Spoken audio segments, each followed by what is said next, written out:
alaala sa inyo. Opo. Ang amang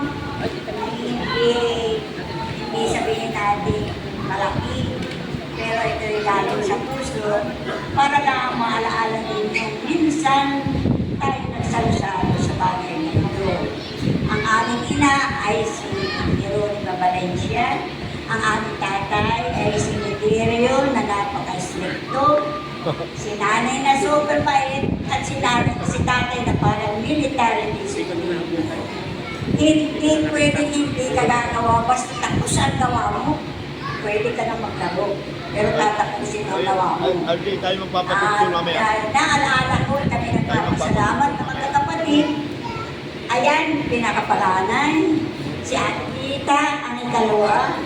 Ang ikatlo ay si Ate Baby na noong August 9 ay nag-way back home sa Ireland. At si Dominador, pinakapalagot at makulit. At si Dalin na napakaiyak. Ayun. At meron pa kami isang kapatid na hindi nakarating. At ako ang pinakapataray. Yun. Talagang ako mataray pag mali. Pero sabi ko sa mga anak ko pamangkin, huwag ninyong tingnan yung manner ng pagdidisiplina ko sa inyo. Ang tingnan ninyo lagi, mga bata, ay ano ang intention ko at ano ang nasa puso ko.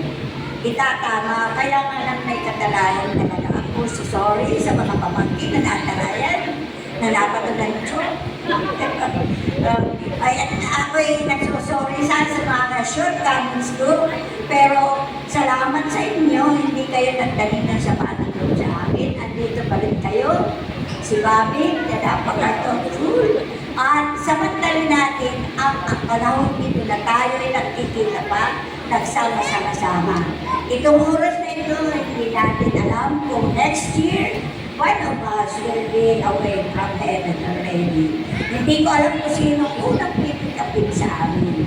Pero akala ko, kaya nagpapakabait na ako, Bobby. Hindi na ako nagpapakabait. Baka, sino ka ang sabi? Kahilingan na ito na tayo. So, salamat sa lahat. Salamat sa iyo, Lord. Salamat, Jesus. Ikaw ang nasa puso namin. Kaya kami naririto ngayon. Magkaiba-iba man kami, pero kami ay nagkakaisa. Yun ang inaano ko sa mga bata, pinipilit ko na kilalanin niyo yung mga pinsan ninyo, huwag kayong mahiya. Kahit yan ay makaportal, makabait. Kung lalo na yung mga pamangkin ko, they come here, nagpunta rin sila. Galing pa sa Canada para magkita-kita. At yun napalaking bagay sa aming matatanda. Yun lamang at ibibigay ko na ang kaunting premium, kaunting